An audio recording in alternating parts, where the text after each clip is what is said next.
Hello students, welcome back to my YouTube channel. तो कैसे हो आप लोग? I hope all of you are doing well. Preparation कर रहे हो आप नीट के लिए। 12 सितंबर को एग्ज़ाम है, तो all the very best for your exam. अभी बहुत दिन बचा है नहीं, तो इन दिनों में आप जो है ना रिवीजन पे बहुत ज़्यादा ध्यान देना।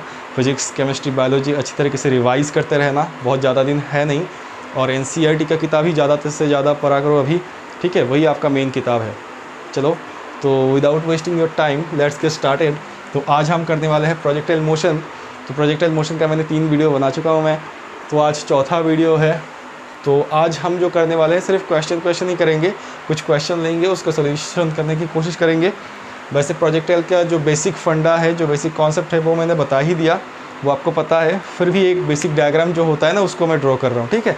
तो बेसिक डायग्राम आपको पता है कि कैसा होता है। अगर आप एक बॉडी को प्रोजेक्ट करते हो यू वेलोसिटी देख के, making an angle theta with the horizontal, तो वो पैराबोलिक पाथ फॉलो करता है। वो तो तुम्हें पता ही है। वैसे हर एक प्रॉब्लम में ये जो डायग्राम है ना, वो ज़रूरी होता ही है, इसलिए मैं कर रहा हूँ इसको। ये यू कॉस थीटा होगा, वो तुम्हें पता है। ये यू साइन थीटा होगा, है ना? इतना तो तुम्हें पता ही है। ये मान लो वाई एक्सिस, ये एक्स एक्सिस, ये आपका हॉरिजॉन्टल रेंज हो गया, है ना? इसका वैल्यू यहाँ पे लिख दूँ, u square sine of twice theta by g, इतना। ये मैक्सिमम हाइट होगा, मान लो यहाँ पे लिख लेते हैं मैक्सिमम हाइट। ये मैक्सिमम हाइट होगा h max u square sine square theta by twice g. So basic diagram है, हर एक प्रॉब्लम में लगता ही है ये डायग्राम, तो इसलिए मैंने ड्रॉ कर लिया, ठीक है ना? तो चलो आज का पहला क्वेश्चन करते हैं। Question number 1। क्वेश्चन कुछ ऐसा है कि आपने एक ऑब्जेक्ट को यू इनिशियल वेलोसिटी देख के थ्रो किया। मान लो एक बॉल जो है उसको आपने यू इनिशियल वेलोसिटी के थ्रो किया, बट जब आपने थ्रो किया ना, तो उसने मैक्सिमम हॉरिजॉन्टल डिस्टेंस कवर किया हुआ, और वो हॉरिजॉन्टल डिस्टेंस है 100 मीटर। तो आपको कह रहा है कि जो हॉरिजॉन्टल रेंज हो गया वो मैक्सिमम हो गया। तो अगर हॉरिजॉन्टल रेंज मैक्सिमम होता है ना, वो आपको पता होना चाहिए कि थीटा कितना हो गया, तो फिर 45 डिग्री। अब कह रहा है उसी बॉल को अगर आपने डायरेक्ट अपवर्ड थ्रो किया, ऊपर, एकदम ऊपर, उसी वेलोसिटी से, अगर उसी बॉल को पहले आपने क्या किया, पहले आपने उसको प्रोजेक्ट किया, तो प्रोजेक्ट करते समय देखा कि उसका जो हॉरिजॉन्टल रेंज है वो मैक्सिमम डिस्टेंस उसने कवर किया 100 मीटर। तो अगर मैं कह रहा हूँ कि मैक्सिमम डिस्टेंस वो हॉरिजॉन्टली 100 मीटर कवर किया, इसका मतलब थीटा 45 डिग्री है ना? अब कह रहा है कि उसी बॉल को अगर ऐसे ऊपर, डायरेक्ट ऊपर अपने थ्रो किया ना, तो उस टाइम पे वो कितना ज़्यादा हाइट उठेगा अगर उसका इनिशियल वेलोसिटी को आपने चेंज नहीं किया तब। और एक्सेलरेशन ड्यू टू ग्रेविटी तो जी ही होगा, है ना? तो एक केस में बॉल को कैसे थ्रो किया जाता है, इस तरीके से, और दूसरी केस में बॉल को डायरेक्ट ऊपर।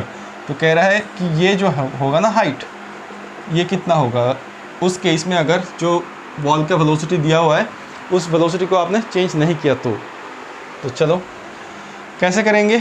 तो सिंपल, अगर ये है आपके पास 100 मीटर, इसका मतलब क्या, ये फॉर्मूला क्या यूज़ कर, थीटा कैसे 45 डिग्री हो गया? थीटा इसलिए 45 डिग्री हुआ क्योंकि हमें बताया गया है कि हॉरिजॉन्टल जो डिस्टेंस है वो मैक्सिमम कवर कर लिया उसने, ठीक है? तो इतना हमारे पास एक इक्वेशन बन गया। अब सेकंड क्या कह रहे हो? सेकंड कह रहे हो कि उसी बॉल को अगर तुमने अपवर्ड ग्राउंड से लेके सीधा ऊपर उठा दिया और वेलोसिटी आपने चेंज नहीं किया, तो कितना हाइट कवर करेगा? तो देखो, हमारे पास फॉर्मूला होता है v square equal to u square plus twice a s. ये हमारे पास स्टैंडर्ड फॉर्मूला होता है। तो अगर वो मैक्सिमम हाइट कवर करेगा ना ऊपर, वो निकालना है हमें, तो ये हाइट कितना हाइट तक चलेगा। तो यहाँ पे तो वेलोसिटी 0 हो जाएगा, ये तो पता है, 0 लिख दो। ये यू स्क्वायर, सेम वेलोसिटी, यहाँ पे जो वेलोसिटी था यहाँ पे भी वही वेलोसिटी था, उसी बॉल को उसी वेलोसिटी से ऊपर फेंकना है ना? ये प्लस नहीं होगा, माइनस होगा, 2g इंटू मान लो इसको h, ये h मैंने पकड़ा, तो ये h क्या हो जाएगा, ये h हो जाएगा you square by twice g. तो देखो हमारे पास यू स्क्वायर बाई जी कितना हो गया, 100। ये पहले वाले केस से पता चला था, u square by g equal to 100 है। तो यहाँ पे लिख देते हैं 100 और डिवाइडेड बाई क्या है, यू स्क्वायर बाई ट्वाइस जी है। तो यू स्क्वायर बाई जी का जो वैल्यू है वो 100 है, 2 करोगे तो फिर 50 मीटर इसका आंसर होगा, ठीक है? तो बहुत ही सिंपल सा क्वेश्चन है ये। आई होप आपको समझ में आया होगा। एक बॉल को आपने प्रोजेक्ट किया और दूसरी बारी आपने क्या किया, डायरेक्ट वर्टिकली अपवर्ड इसको थ्रो किया। तो कह रहा है कि उसी वेलोसिटी, अगर सेम वेलोसिटी से थ्रो कर रहे हो तो कितना हाइट तक चलेगा ऊपर, चलो और एक प्रॉब्लम कर लेते हैं, क्वेश्चन नंबर 2। तो देखो यहाँ पे एक क्वेश्चन ऐसा है कि एक बॉल को आपने थ्रो किया, ठीक है, एक बॉल को आपने थ्रो किया with an initial velocity u making an angle theta with the horizontal axis, ठीक है। तो थ्रो करते समय आप और उस बॉल का मान लो मास जो है वो m है। तो आपके पास एक बॉल है, उसको आपने थ्रो किया, उस बॉल का मास m है, थ्रो आपने किया इनिशियल वेलोसिटी u से, एंगल वो थीटा बना रहा है, इसी तरीके का डायग्राम हो रहा है। अब तुम्हें कह रहा है कि किसी भी एक टाइम में उसका ना एंगुलर मोमेंटम कितना होगा बताओ। बट वो टाइम जो है ना, किसी भी एक टाइम में उसका एंगुलर मोमेंटम कितना होगा बताना है तुम्हें, ठीक है। बट वो टाइम जो है वो less than u sin theta by g होना चाहिए। तो अगर क्वेश्चन समझ में नहीं आ रहा है तो फिर से समझो। पहले तो ये बताओ कि टाइम अगर मैं कहता हूँ कि u sin theta by g, इसका मतलब क्या होता है। अगर आप कहते हो कि time twice u sin theta by g, इसका मतलब टोटल टाइम ऑफ फ्लाइट हो गया, मतलब यहाँ से लेके यहाँ तक।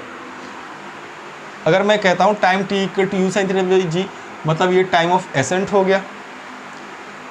तो कह रहा है कि तुम्हें बताना है किसी एक आर्बिट्ररी टाइम, बताया t, किसी भी एक आर्बिट्ररी टाइम, बट वो टाइम क्या होना चाहिए, u sin theta by g, u sin theta by जी।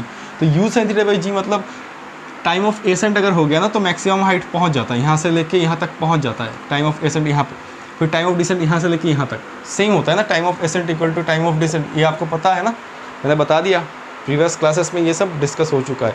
और आपका क्वेश्चन क्या है वो समझने की कोशिश करो।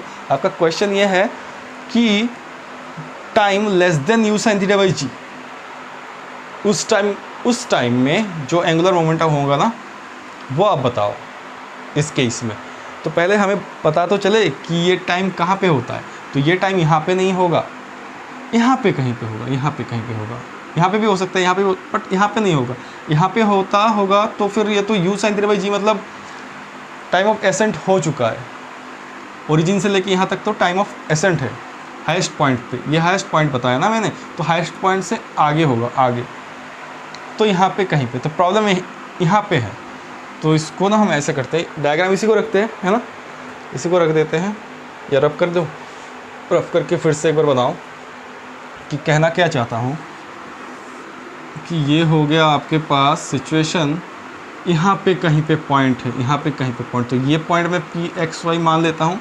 इस पॉइंट में मुझे बताना है, इस पॉइंट में मुझे बताना है कि एंगुलर मोमेंटम कितना है। मैं हाईएस्ट पॉइंट पे नहीं जा सकता क्योंकि हाईएस्ट पॉइंट में टाइम वो छोटा है, इससे छोटा है, टाइम ऑफ एसेंट से छोटा है, इसलिए नहीं जा सकता। तो देखो ये हमारे पास u है, ये बता चुका है क्वेश्चन में, तो ये u cos थीटा होगा और ये u sin थीटा होगा। तो इस पॉइंट में आपको बताना है कि एंगुलर मोमेंटम कितना है। तो चलो इसको सॉल्व करते हैं। हमें मास दिया हुआ है m be the mass of the object, ball हो जो भी हो, इसको थ्रो किया आपने, है ना। तो देखो इसको कैसे करेंगे, तो पहले इसका ना इक्वेशन लिख लेते हैं। r अगर ये है तो r वेक्टर से अगर आप लिखोगे इसको, इस जगह को, तो कैसे लिखोगे, x i cap plus y j cap, है ना। इस पॉइंट को अगर आपने पोजीशन वेक्टर r दिया तो r कैप को लिखोगे x, दोनों एक्सिस में है ना, तो दोनों एक्सिस से लिखना पड़ेगा। अब देखो अगर मैं ये वाला इक्वेशन लिखना चाहता हूँ x के लिए और y के लिए, कि x इक्वल टू क्या होगा यहाँ पे इक्वेशन, जैसे कि आप इक्वेशन ऑफ ट्रेजेक्टरी डिराइव करते हो ना, इक्वेशन ऑफ ट्रेजेक्टरी उसी तरीके का। तो x इक्वल टू क्या होगा, तो x इक्वल टू होगा x equal to u cos theta into t, वो वाला टाइम जो आपको दिया हुआ है, वो टाइम जो है वो छोटा है टाइम ऑफ एसेंट से। और अगर आप y लिखना चाहते हो तो बताना क्या होगा, u sin theta into t minus half g t square, मतलब आपके पास s equal to u t plus half t square. ये आपका स्टैंडर्ड फार्मूला है। आपको पता है कि 0 होगा, x एक्सिस पे एक्सेलरेशन नहीं होता है, अगर y एक्सिस होगा तो एक्सेलरेशन होगा, और एक्सेलरेशन ड्यू टू ग्रेविटी होगा। ये अपवर्ड मोशन है, बॉडी ऊपर जा रहा है, एक्सेलरेशन ड्यू टू ग्रेविटी नीचे है तो नेगेटिव होगा। ठीक है, अब देखो अगर तुम कहते हो कि Vx तुम लिखना चाहते हो, Vx एक्स कंपोनेंट पे, एक्स कंपोनेंट का जो वेलोसिटी है वो तो वैसे चेंज भी नहीं होता, तुम्हें पता ही है। और अगर तुम Vy लिखना चाहते हो, जैसे कि मैंने करवाया था ना एक डेरिवेशन कि velocity at any arbitrary time, what is the velocity, तो इस तरीके से तो V मतलब मैं ये लिखना चाहता हूँ V equal to u plus a t, ये स्टैंडर्ड फार्मूला है, इसको अप्लाई करना चाहता हूँ। तो u हो जाएगा u साइन थीटा और a तो माइनस हो जाएगा यहाँ पे माइनस जी टी, वो वाला टाइम। ठीक है, क्लियर है। अब तुम सोच रहे होगे सर ये इसको लिखने का ज़रूरत क्यों है, तो देखो तुम्हें पूछा क्या गया, एंगुलर मोमेंटम, एंगुलर मोमेंटम तुमसे पूछा गया, ये इंपॉर्टेंट है। Angular momentum, angular momentum rotation पढ़ चुके हो। एंगुलर मोमेंटम तुम्हें पता है कैसे निकालते हैं, r क्रॉस p, p में m भी आने वाला है और r तो इसको लिखने वाला हूँ, इसको क्रॉस प्रोडक्ट करेंगे ऑटोमेटिकली आंसर आ ही जाएगा। तो इसलिए मैंने पहले ये सारा चीज़ लिख लिया कि मुझे पता है कि r जो है दोनों एक्सिस के रेस्पेक्ट में होगा, तो ये लिख लिया मैंने। p में m भी होगा ना, तो vx भी लिख लिया, vy भी लिख लिया। अब देखो करते हैं इसको रब कर देते हैं। चलो ये इक्वेशंस जो है ज़रूरी है, तो मैं यहाँ पे लिखता हूँ ताकि यहाँ से डाटा यूज़ कर सकूँ। तो L क्या होगा, L होगा R क्रॉस P, लिख लेते हैं। चलो R क्रॉस P, अब बताओ R क्या होगा, R यहाँ से लिखना है मुझे, R x i के प्लस y j के, ये हो गया तुम्हारे पास। क्रॉस दे दो क्रॉस, ये तो M इंटू वी एक्स आई के प्लस वी वाई जे के लिख दिया मैंने।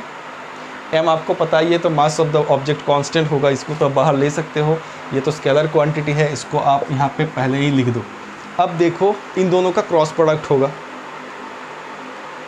पहली बात तो जिसको समझ में आ रहा है ना जल्दी से कर लो, कॉपी निकालो और जल्दी से सॉल्व करो, बताओ आंसर क्या निकल रहा है, फिर मेरे साथ चेक कर लेना। तो ये m तो यहाँ पे आ गया। अब आई कैप, आई क्रॉस आई मतलब 0 होगा, आई क्रॉस जे मतलब k होगा। ठीक है, तो आपका आंसर क्या हो गया यहाँ पे, x v x v x और ये के। ठीक है, फिर देखो इसके साथ ये j है और ये i है, तो j क्रॉस i, अगर j क्रॉस i कर रहे हो ना तो माइनस के होगा, तो यहाँ पे पहले से माइनस दे देते हैं। m तो यहाँ पे भी है, कॉमन रहेगा ना, कॉमन मैंने नहीं लिया, ब्रैकेट नहीं दिया, तो ये हो जाएगा m y वी एक्स और आपका के। ये माइनस के होने की वजह से यहाँ पे माइनस दिया, j क्रॉस j करोगे तो 0 ही होगा, इतना तो तुम्हें पता ही है। चलो अब क्या करना है, अब सिंपल कुछ नहीं करना है, आप x जो है उसका वैल्यू पुट करो, vx जो है इसका वैल्यू पुट करो, y इसका वैल्यू यहाँ पे है, ये vx मैंने लिख दिया, ये vy है, sorry x i cross i तो 0 होगा, तो x vy होगा, है ना, ठीक कर देना इसको। तो vy का वैल्यू यहाँ से यहाँ पे पुट करेंगे, x का वैल्यू यहाँ से यहाँ पे पुट करेंगे, m तो है, y जो है ये वैल्यू यहाँ पे पुट करेंगे, vx u cos theta put करेंगे। देखो क्या हो रहा है, तो m को कॉमन ले लें, चलो कॉमन ही ले लेते हैं सारे के लिए इकट्ठे। x क्या होगा, x u cos theta into T T यहाँ पे लिख देते हैं। vy होगा u sine theta minus G T, तो u sine theta minus G T, चलो ये हो गया आपका k कैप माइनस m मैंने ले लिया, y मतलब वो लिखना ये u t sine theta minus half g t square, तो इसको तो ब्रैकेट में रखो। तो vx मतलब u cos थीटा और इसके साथ भी k कैप है ना, थोड़ा सा कैलकुलेटिव है और कुछ नहीं। चलो इसको रफ कर देते हैं, अब इसका ज़रूरत नहीं, मैंने लिख लिया सारा चीज़ यहाँ से। अब धीरे धीरे करेंगे, आंसर तो आ ही जाएगा। चलो देखते हैं क्या होगा। m जो है इसको रहने दो, बाहर रहने दो, ये u t, ये u है, u इंटू यू यहाँ पे लिख लेते हैं, u स्क्वायर t, ये साइन थीटा कॉस थीटा, इसको लिखो साइन थीटा कॉस थीटा, ये के कैप ख़त्म, यू टी कॉस थीटा, ये जी टी है, तो इसमें होगा माइनस जी t square u cos theta, इसका भी के कैप है ना, यू टी और ये जी टी, तो जी टी स्क्वायर यू लिख दिया मैंने, कॉस थीटा है कॉस थीटा लिख दिया, के कैप है उसको भी लिख दिया। यहाँ पे देखो माइनस है तो यह माइनस होगा, यहाँ पे यू कॉस थीटा और ये यू टी साइन थीटा, तो ये हो गया u square t sine theta cos theta हो गया, साथ में के कैप डाल दो, ये माइनस है यहाँ पे भी माइनस है, प्लस हो जाएगा तो प्लस कर दो, ये हो गया हाफ ये g t square u cos theta, तो लिखो half g t square u cos theta.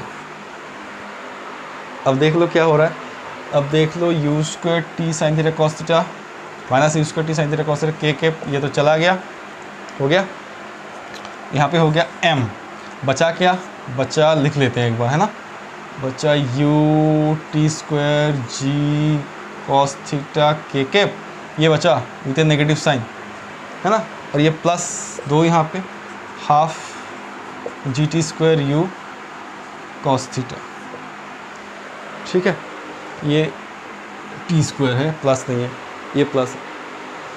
अब तो कैलकुलेट कर लो आंसर आ ही जाएगा, देखो ये है, अच्छा सिंपल सा कैलकुलेशन है, ये जो भी है अगर ये 1 है, ये पूरा टर्म 1 है तो ये हाफ है ना, ये u t square g cos theta, u t square g cos theta divided by 2 है ना, ये पूरा टर्म को 1 मान लो, ये तो हाफ है, तो 1 से अगर हाफ चला जाएगा मतलब इसके आगे माइनस है तो हाफ होगा विथ नेगेटिव साइन, तो इसका आंसर क्या होगा माइनस ये m g t square u cos theta, तो ये हो गया आपके पास, ये के कैप मैंने यहाँ पे नहीं लिखा, ये हो गया आपके पास फाइनल आंसर,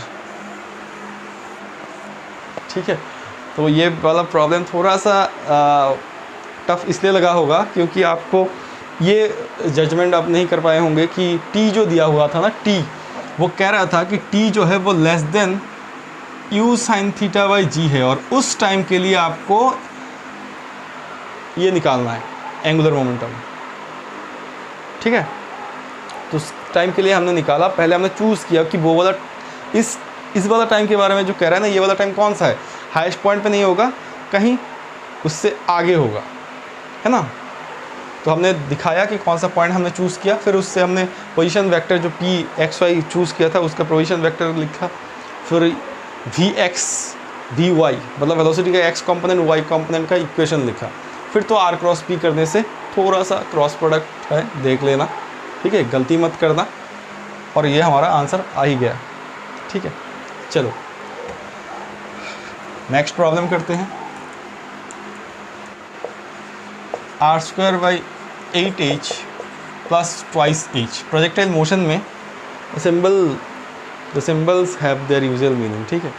तो ये हॉरिजॉन्टल रेंज हो गया, ये मैक्सिमम हाइट हो गया, ठीक है। तो इसका वैल्यू कितना होता है, तो ये कर लेंगे, आपको पता है कि r जो होता है वो क्या होगा, r है u square sine of twice theta by g, है ना। तो इसका स्क्वायर करना है और डिवाइड करना है किससे, 8h से, तो डिवाइड करना है, तो ऐसे लिख देते हैं ना, डिवाइड 8, और ये यू स्क्वायर ऐसे क्यों लिखना है, लिख दो u square sine square theta by twice g, simple सी बात है, और फिर से लिखना पड़ेगा u square sine square theta by twice g. चलो ये आपका 2 तो कैंसिल हो गया, है ना। आपको पता है आर का वैल्यू क्या है, आपको पता है एच का वैल्यू क्या है, यहाँ पे पुट करो ऑटोमेटिकली आंसर आ ही जाएगा, कर लो जल्दी से। यहाँ पे होगा u टू दी पावर 4, ये साइन ऑफ ट्वाइस थीटा मतलब 2 sign theta cos theta, square है ऊपर तो 2 साइन थीटा मतलब यहाँ पे 4 हो जाएगा, 2 sine theta sine square theta cos square theta होगा, डिवाइडेड बाई ये आपका जी स्क्वायर हो जाएगा, ठीक है ना। ऊपर 2 है, जी भी है, नीचे है आपका 8 u square sine square theta, है ना। इस साइड लिखते हैं, इस साइड है u square sine square theta by g. यहाँ पे देखो 4 2 जा 8 और ये 8 कैंसिल, यहाँ पे साइन स्क्वायर थीटा कैंसिल, यहाँ पे जी है, यहाँ पे जी स्क्वायर है, तो एक जी नीचे रहेगा। यहाँ पे यू स्क्वायर है, यहाँ पे यू टू दी पावर 4 है, तो एक यू स्क्वायर यहाँ पर रहेगा। तो क्या बचा ऊपर, यू स्क्वायर बचा, ये कॉस स्क्वायर थीटा बचा, ये जी नीचे एक जी बचा, यहाँ से यू स्क्वायर, ये तो यू स्क्वायर लिख दिया मैंने, है ना, इतना बचा, प्लस वहाँ से u square sine square theta by g. अब तो क्या है, अब तो u square by g common है, sine square theta plus cos square theta equal to 1, ये तो हो ही रहा है, ऑटोमेटिकली कर पाओगे। यहाँ पे लिख देते हैं, कॉमन लूँ मैं, एक स्टेप करूँ, यू स्क्वायर बाई जी, तो क्या होगा ये sine square theta plus cos square theta, ठीक है ना। U square by g common लो, हो गया, तो आंसर हो गया यू स्क्वायर बाई जी। बताना यू स्क्वायर बाई जी मतलब क्या होता है।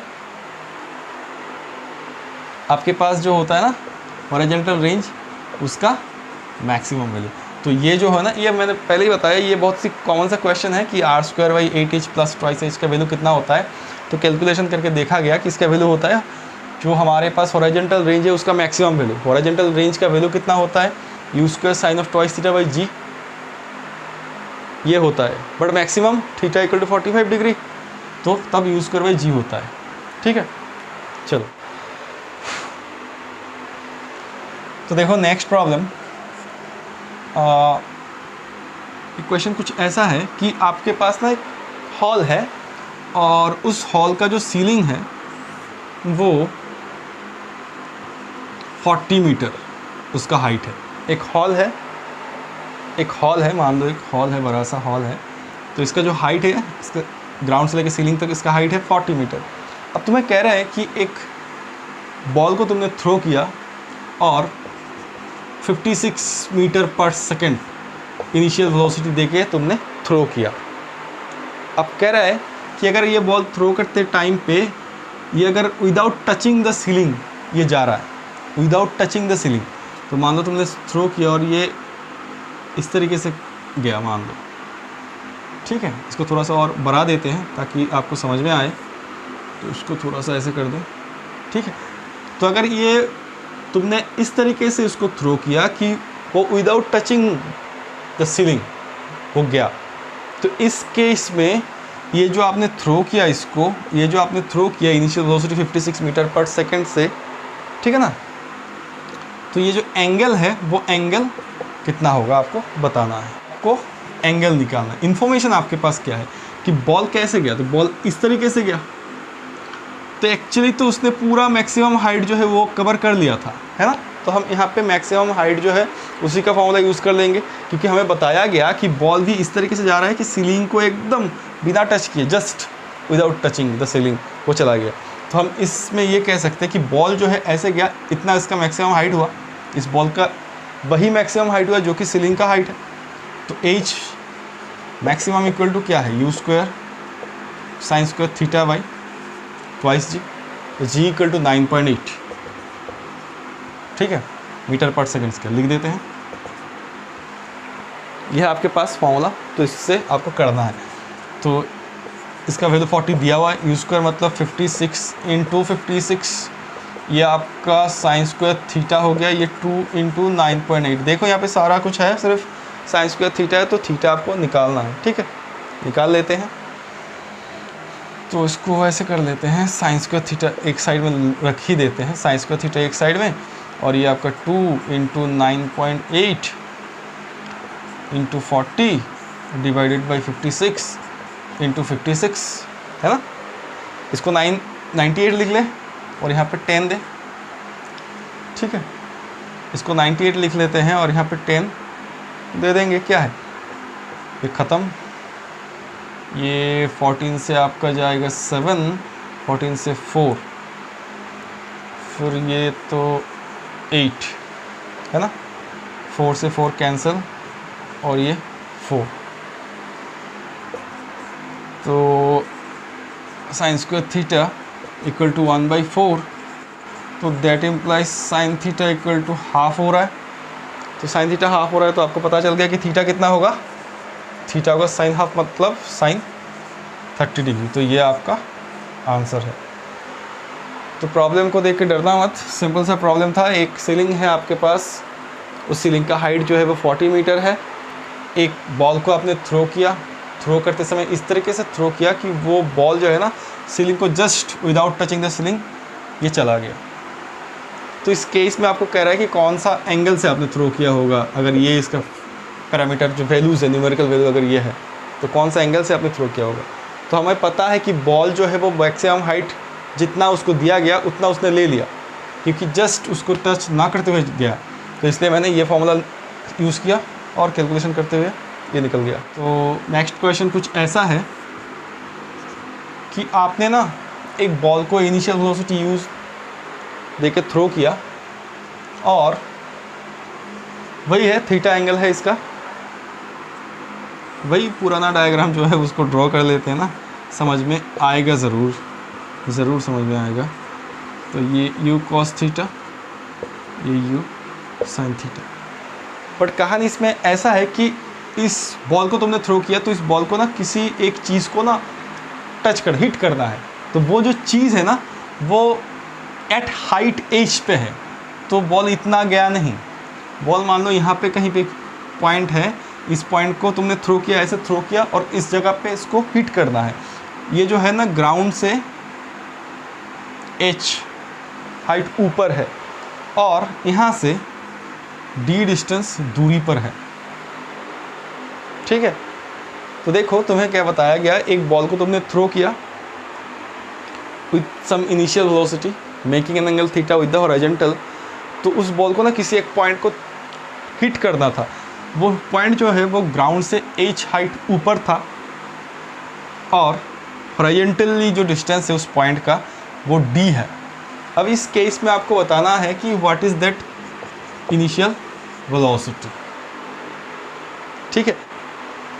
तो देखो इस प्रॉब्लम को सॉल्व कैसे करना है। इस प्रॉब्लम को सॉल्व करने के लिए आप ना इक्वेशन ऑफ ट्रेजेक्टरी जैसे डिराइव करते हो ना, उसी तरीके से सॉल्व करना पड़ेगा। तो किस तरीके से, जैसे कि एक्स एक्सिस और वाई एक्सिस मतलब हॉरिजॉन्टल एक्सिस और वर्टिकल एक्सिस के लिए हम इक्वेशंस लिखेंगे, फिर उसमें से ही कुछ इक्वेट करते हुए आंसर मिल जाएगा। हमें यू निकालना है ना, तो निकल जाएगा। तो मतलब मैं कहना क्या चाहता हूँ कि हॉरिजॉन्टल एक्सिस में x equal to u cos theta into t. मान लो t वो वाला टाइम है जब ये यहाँ से लेके यहाँ तक पहुँच गया, मतलब हिट कर दिया, उस पॉइंट को उसने हिट कर दिया। तो यहाँ पे x क्या है, तो x हमारे पास d है, तो D you cos theta into T. तो इस वाले t को हम ना निकाल लेते हैं, तो t हो जाएगा D y u cos theta. तुम कहोगे सर वो तो वही वाला प्रॉब्लम हो गया, इक्वेशन ऑफ ट्रेजेक्टरी सेम ही है, वही है। और फिर y के लिए लिखो u sine theta into t minus half g t square. तो इसमें क्या लिखना होगा हमें, ये तो h है तो h लिखो इसको, u sine theta into t मतलब d y u cos theta minus half g t square मतलब d square by u square cos square theta, है ना। इसको रब कर देते हैं, कैलकुलेशन करना है हमें। ये यू तो आपका कैंसिल हो गया, यहाँ पे यू बचा, तो इसको रब कर देते हैं। क्वेश्चन तो क्लियर है, खुद कर सकते हो, कर लो, मुझे बताना कितना होगा आंसर। तो ये एक काम करते हैं, यहाँ पे आपका h equal to sine theta by cos theta मतलब टेन थीटा, तो d टेन थीटा हो गया minus half g d square, यहाँ पे हो गया u square cos square theta. हो गया, कर सकते हो तो कर लो, फिर मेरे साथ मिला लेना।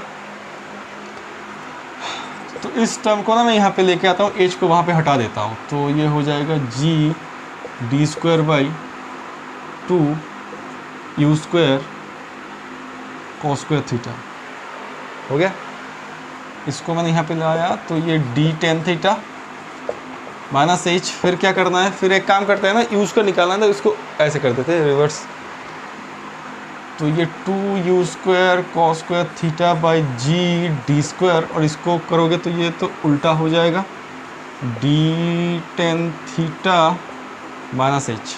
समझ गया ना क्या किया, 1/1 कर दिया, ये उल्टा हो गया तो twice you square cos square theta by g d square, और ये तो 1/d tan theta minus H. ठीक है, इसको रब कर देते हैं। तो अल्टीमेटली आपको निकालना था u, तो u को एक साइड में रखो, है ना, u को आप एक साइड में रखो, तो यहाँ पे u स्क्वायर आप एक साइड में रखो, तो u स्क्वायर एक साइड में रखोगे तो ऊपर जी डी स्क्वायर होगा, नीचे देखो D tan theta minus H तो है ही आपका, और ये 2 वाला एक फैक्टर है ये जाएगा, और साथ में यहाँ पे कॉस स्क्वायर थीटा। ठीक है, जी डी स्क्वायर गया, 2 कॉस स्क्वायर थीटा नीचे गया, तो u कितना होगा, देयरफॉर ये तो आपका आंसर आ गया under root of this term. तो ये मतलब जी डी स्क्वायर यहाँ पे 2 cos square theta 2 cos square theta bracket में d tan theta minus h, है ना। थोड़ा सा कैलकुलेशन और कर लेते हैं, कैसे ये d निकल जाएगा, ये कॉस, तो यहाँ पे लिखो d बाई कॉस थीटा, ये स्क्वायर रूट से बाहर, और रूट के अंदर तुम्हारे पास ये जो है बच्चा D tan theta minus H. ठीक है, तो this is your final answer, ये u है, ये u है। थोड़ा सा मतलब चीज़ तो वही है, इक्वेशन ऑफ ट्रेजेक्टरी वाला केस ही है ये, ठीक है ना, सिर्फ जो आंसर निकल रहा है थोड़ा सा ऐसे अंडर रूट होके, बाकी तो सेम ही है। तो आई होप जो प्रॉब्लम मैंने करवाया वो आपको समझ में आया होगा, और इसका और भी कुछ प्रॉब्लम करेंगे आगे जाके, और क्रॉस प्रोडक्ट डॉट प्रोडक्ट का भी कुछ प्रॉब्लम करेंगे मोशन इन प्लेन से। ठीक है, तो आज के लिए बस इतना ही, नेक्स्ट वीडियो में मिलते हैं। चलो, थैंक यू, बाय बाय।